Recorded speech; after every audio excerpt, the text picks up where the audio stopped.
Okay, guys, here we are. Another podcast with Red, White, and Ruthless. So today we're going to talk a little prison shit. I think I promised you a couple of, I guess, shorter stories, kind of funny. I mean, if getting shot and beat up is funny, then, uh, then it'll be funny. But yeah, it is. They are a little bit funny. Nobody died. So we're going to talk about first. We're going to talk about Ed, my porter. Now, Ed, I told you guys what porters did if you guys are listening to the previous podcast. But porters clean the unit, and they clean the showers, they sweep the floors, and they wipe the tables, and they do whatever the fuck the cops need them to do to keep the unit running. Go get the lunches and all that shit, and then blah blah blah, all that bullshit. Doesn't really have anything to do with this story. I mean, other than Ed was my porter. And so describe Ed. So Ed is one of those dudes that I don't know what he was in prison for. I mean, it wasn't like a child molest or anything like that. But he was, yeah, I don't even know because he's one of those guys that you would see and are just like, what are you here for? He was kind of I guess you would look at him like a stoner dude, but um, but kind of like a cross with a surfer dude. He was probably in his early to mid 30s, just laid back motherfucker, man. I mean, this dude he just rolling on that, whatever happened, happened. He was not in the mix. He did not get involved in the gang shit. Um, I mean, he did what he was told, because that's what you got to do to survive. But he wasn't in that mix where he was, dealing dope and beating people up and all that shit. So Ed was, I guess, a good guy in prison. You never get any trouble from Ed. And so so one day I come to work, and I worked on day shift, second watch on the floor. And day shift is second watch. We got graveyard shift is first, and like what you guys would look at swing shift is third watch. So I'm day shift, second watch, and I come in and I'm checking out the unit, and eventually we pop the porters out of their cells to go to work, and Ed comes out, and Ed's all bandaged up on his arm and shit. Yeah, what the fuck, dude? Can you even work? Oh yeah, I'm good. Because they'd rather be out of their cells doing something, because really they don't work that hard anyways. So it's they want out of the cell, which was fine. I mean, Ed was a good worker, and he did work, so no big deal.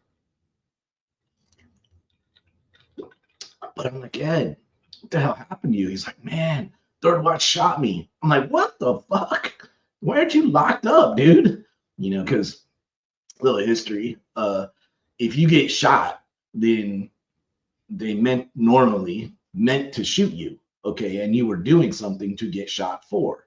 So you didn't you didn't just get to go back to the house after getting shot. You got locked up, and a whole lot of shit happened after that. So Ed didn't get shot that bad.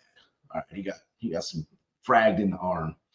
Now, for those of you who want to know, the at that point in time, we were using the 9 millimeter Glazer round. So it's like an H&K 9 millimeter, fantastic weapon. Absolutely loved it. I'm sorry we lost it, but that's the gun that we used inside the unit. It was a great, I mean, really good weapon. And the round that they used, the bullet, was a Glazer round. So if it hit anything hard, it would fragment. And that's what happened to Ed. So apparently, the Crips, uh, and we all know the Crips. The hang on, guys, real quick. Let me shut this off. Sorry about that. Okay, we all know the Crips and Crips and Bloods. All right, so Crips fought amongst themselves probably more than they fought with the Bloods, okay, or anyone really, because you got these fragmented, groups of Crips out on the street. You had whatever Grape Street, and you got freaking I don't remember all the Compton Crips, and you got all these other just various neighborhood gangs. They didn't get along on the street very well. But when they got to prison, they had to be all be Crips. But that didn't always work all that well. So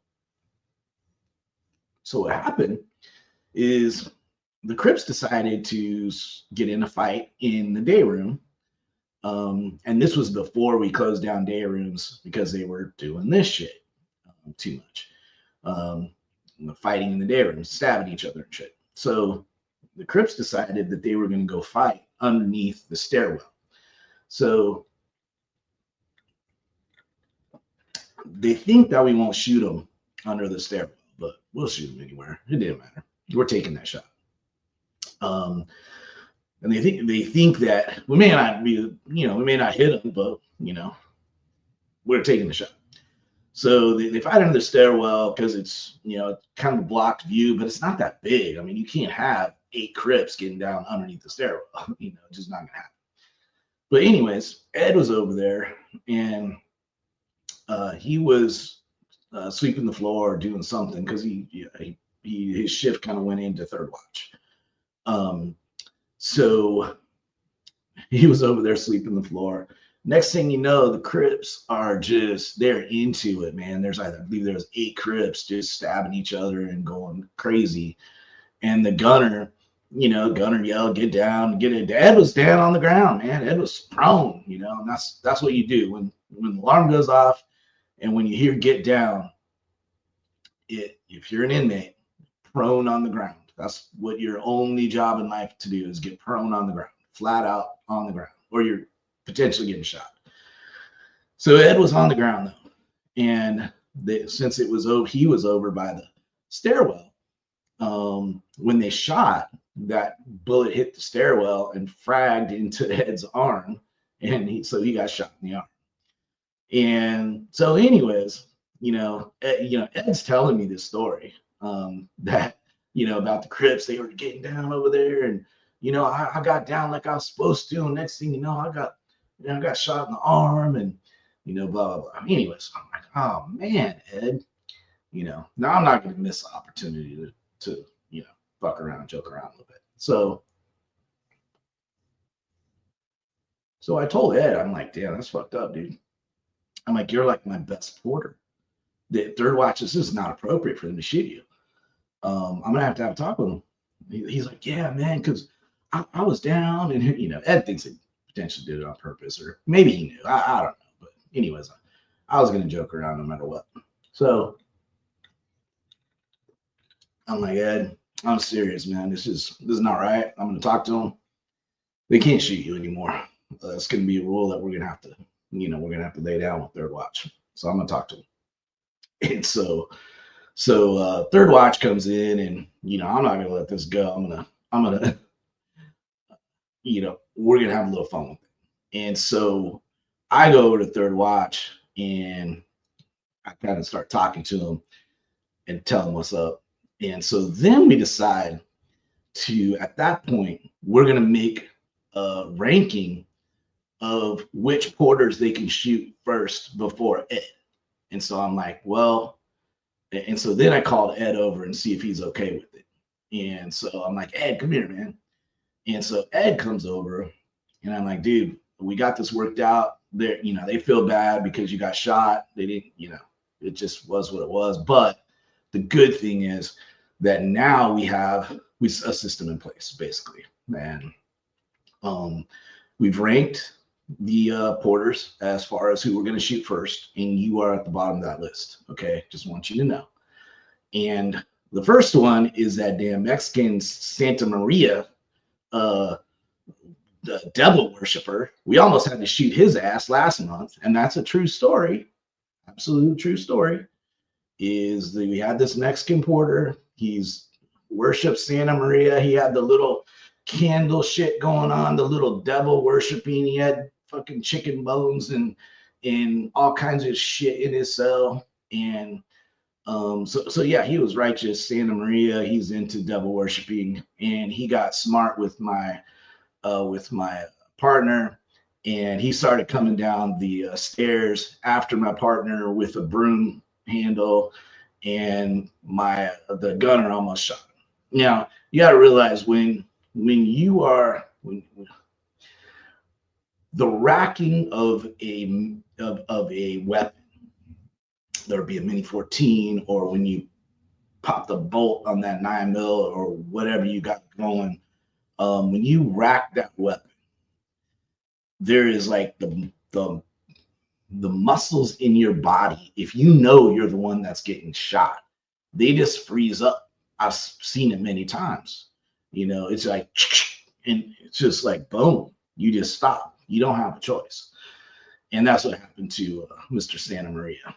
So, anyways, we didn't shoot him, and he got his act right, and we didn't do a report, on that. And now this is the back in the day, and I'm sure you younger cops can appreciate when we racked around or whatever. We didn't even have to call a sergeant. We ran our unit. There was no 837s, the incident reports, all that bullshit. Even if you shot somebody, you were charging them with whatever they were doing to get shot. There wasn't like you did, but there wasn't like an actual incident report that you had to do. The 837 process was not even invented yet. So I'm sure she worked in those days, because that was nice. So anyways, like I said, we had a little fun with that, and we ranked our porters. Ed was number 5. The last one. We even were going to shoot the Asian porter before Ed. Okay, and he was all right too, but just for Ed's purposes for Ed, we decided we're going to shoot him first. So we had some fun with it, and that's kind of the little story on it.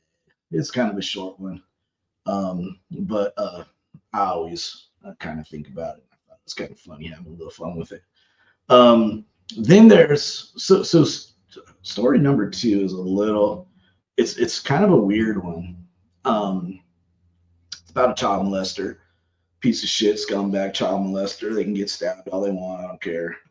But he was in my unit. He was a white boy, piece of shit.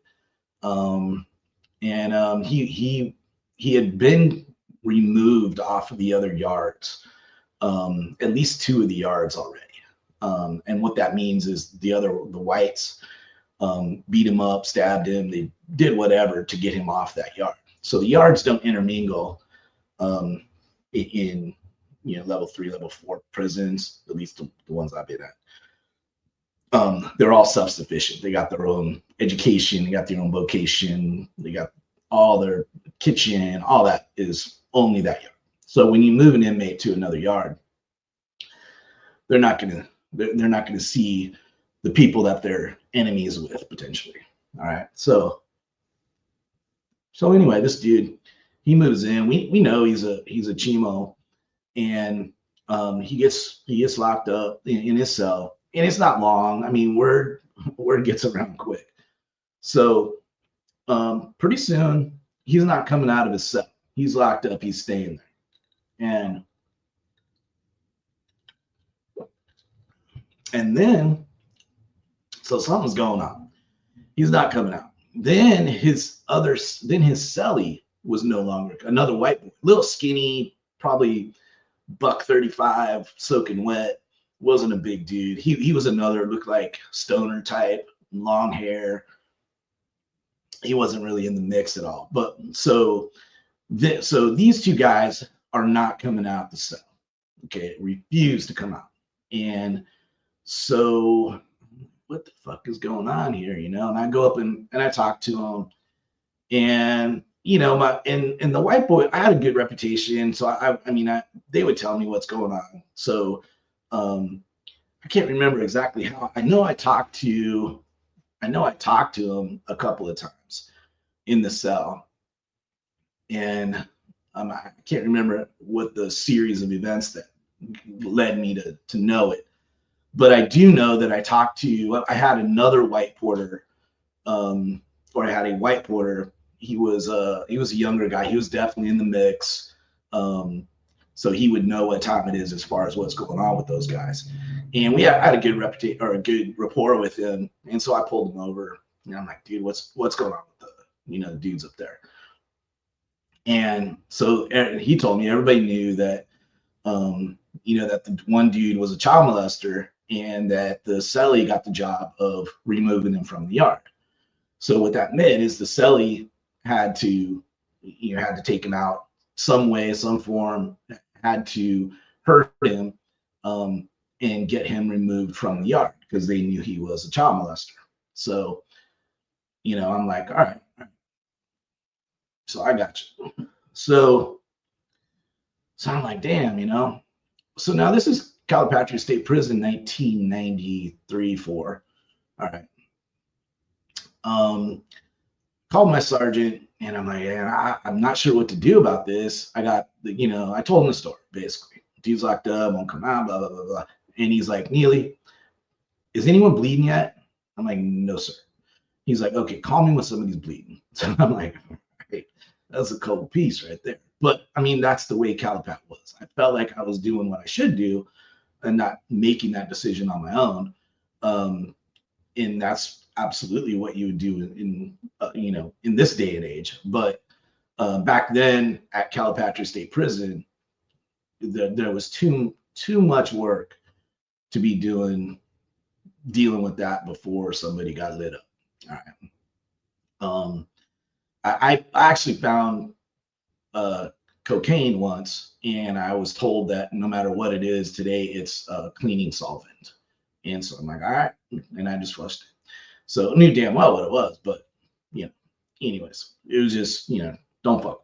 And I'm not saying that's the right choice, not the choice I'd make, but that's what we did. All right. So, anyways, so now I've got this problem with this dude. They're locked up in the cell, they won't come out, and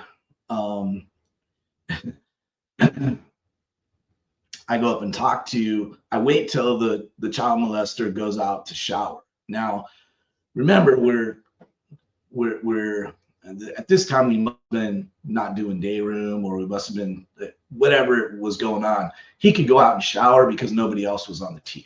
So in other words, nobody else is going to take him out or deal with him because nobody else was on the tier. So he went out to the shower, and so I go up and talk to the celly, and I'm like, so all right, man, what's going on? And he told me, man, I'm too close to the house. In other words, he's too close to paroling. He didn't want to get in trouble. He didn't want to lose his release date and all that shit. And I'm like, I hear you, but it's not really how shit works. But I mean, I hear what you're saying, and so I'm in the unenviable position to talk to this dude. I don't have the answer for him because my sergeant's already told me, do not, don't call him until there's blood. And so anyways, he doesn't want to lose his date. He doesn't want to do it, blah, blah, blah. I'm like, all right, I just kind of, that was my initial conversation, and so I left it there. And so then probably another maybe week go by. These fuckers ain't coming out. They ain't coming out. So another week goes by, maybe. I don't really remember exactly how long it was, but I talked to my white porter again. I'm like, dude, that fucker ain't gonna do it. So, I mean, what's gonna happen to him if he doesn't do it? Because I want to figure out, am I gonna be, packing the body out of here? Where I need to go with this, And I mean, I felt like I had done what I needed to do, but Sergeant didn't want to hear it. So, so this white boy, he's like, man, we're not going to stab the dude. We're not going to, he doesn't have to stab the dude. All you got to do is beat him up enough to where people respond and they know that he needs to go there. He doesn't have to do much, but he's got to do it or he's going to get dealt with. And so I'm like, all right, well, that's good information right there. And so, and here I am, is I'm like the middleman between, the white boys and they're stopping by the cell anyway during the course of the day. The white boys and my damn porter saying, "Hey, dude, you better handle it." They're telling. And so anyways, I end up going and talking to the guy again, and I think I think the Chimo was in there. I don't even know, because wasn't always able to talk to him when the dude wasn't in there. And so I pulled him over to the door, and I told him, it's like, "Hey, man, I was told that really all you have to do is touch him up a little bit and get him, do it enough. If something happens up here, just be loud about it and we'll get it stopped. But that's all I can do for you, man, because, um, I didn't love that situation, but I felt like in that day and age and in that situation, or in that being in that position, that's all I could do, you know, is let the guy know. And he might have already known. I don't know. Um, but it was a very, very weird circumstance for me. Like I'm actually almost putting the, I don't want to say hit because he didn't get stabbed or anything, but I'm telling him to put some work in on this dude myself, like I'm ordering it. It was a very weird situation, but that's what it was, man. I mean, the white boys, they would have, because remember I told you about the whites being weak on that yard. And I don't remember the timing of, if you listen to the previous podcast. I don't remember the timing. This was later on, so the new shot callers might have been there at that point, because they, to be honest, if they weren't there at that time, I don't know that the white boys would have took that dude off anyways. Took him off the yard, so they probably were there. So if he didn't put that work in, dude may very well have got stabbed. Um, you know, so I don't know, but I felt like at the time it was a weird deal for me. But yeah, so what happened in the end? All right, get to the end of the story. So he did. He put the work in. He socked him up, pretty good. And cops came, gaffled him up, took him out, and put the Chimo on a bus. So Chimo got to go somewhere, and the dude, he caught a 115 for a cell fight, and I don't know if he was able to he probably couldn't talk his way out of it. It's just it's just part of being in prison. There's I mean, I would have probably gave him a break if I was the lieutenant and believed his story, and knew the background. But who knows? I do know that he did it, and that he was all right with the white boys at that point. They were, they knew he's 135 pounds, and this child molester wasn't very big either. So it wasn't like he was gonna get his ass whooped, anyways. But yeah, he did it. Good for him. Um, I mean, I would have been okay if we would have killed him. I mean, I wouldn't want, I wouldn't want the dude to go to prison for life over a child molester. But so I guess what happened was the best. But yeah, that's prison if you are a child molester, man. They do not treat you nice. We did have, and I'm not sure that I'm ready to tell the story, but I'll tell you. I'll say this allegedly might have happened, where a prison guard was setting up a child molester to be hit by the inmates. Could happen. Yeah, could. That'd be an interesting story if I told it. Could be all fictitious too, But it would be interesting if I told that story. So I'm going to think about that one. But it's kind of interesting how that story would be told. Because because it was thought out a little bit. But anyways, not ready to tell that one yet. Maybe down the road a little bit. But that's what I got to. Oh, let's talk about what happened. People are interested about what happens to child molesters in prison. So there's an example of on the, I guess, on the light end, because really they should have stabbed him. I mean, that's what normally happens is, especially in a level 4 prison, is you're a child molester, you get stabbed and you get took off the yard. I've seen child molesters stabbed 20, 30 times easily. There was one, they they built this weapon. They put it all together. I don't know where. Well, they were in the metal shop, so they took it out piece by piece, and they had to like kind of screw it together. And I don't even know. It was a mess. But they stabbed this child molester like almost 30 times, and this weapon was like coming apart inside this dude. And you could look in the holes that it made in this dude, and you could like see his insides as he was breathing and shit. He was fucked up. But I don't have any, what would you say? I don't have any, I don't care, to be honest, about child molesters. That one didn't bother. I mean, it just doesn't bother me when I think about it. They deserve it. I wish the penalty was death. I think they deserve it.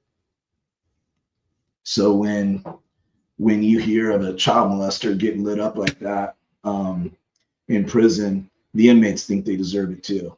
And that's just the way it goes. So don't molest kids. That's probably the best rule, I think. But yeah, that's nowadays they put them into what's called a sensitive needs yard. And that's not necessarily all of them. I mean, I think at this point, if they're a child molester, they kind of try to go that way. Especially if they're like high notoriety, they're definitely going SNY yard and stuff. But they started creating those sensitive need yards after I left Calipat. And basically anybody, it's just ridiculous. The department didn't manage it very well.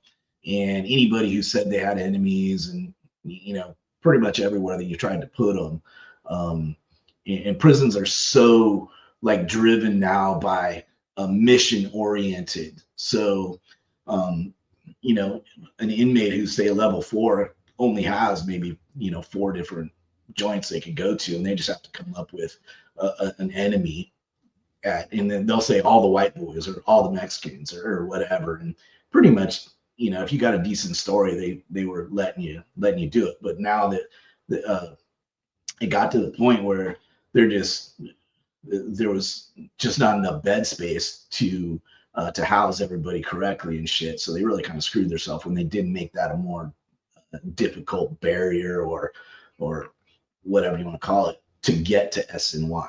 Because what they were having too is they would be, torpedoes dudes who would just go on a mission. I got to go to SNY, and the mission would be to go stab somebody because they would be trying to get to a certain SNY to kill somebody at that SNY. So that shit happened too. And that's a repercussion of making it so easy to get there. And then the SNYs, they created their own gangs eventually, and it got to be a big mess. But anyways, hope you enjoyed the stories today. Just a couple of short ones.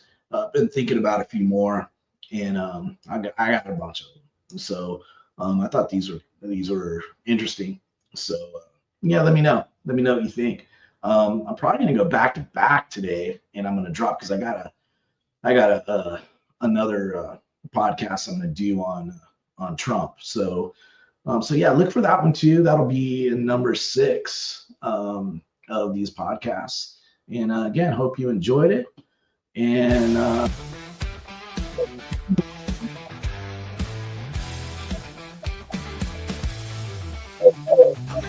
gonna rock out for a minute.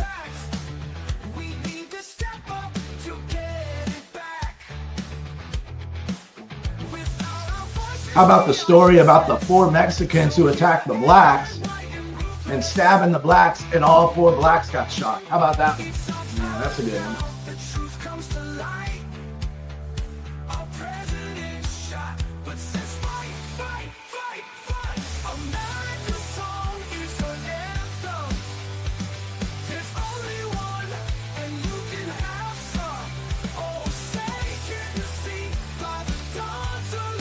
Peace out, guys.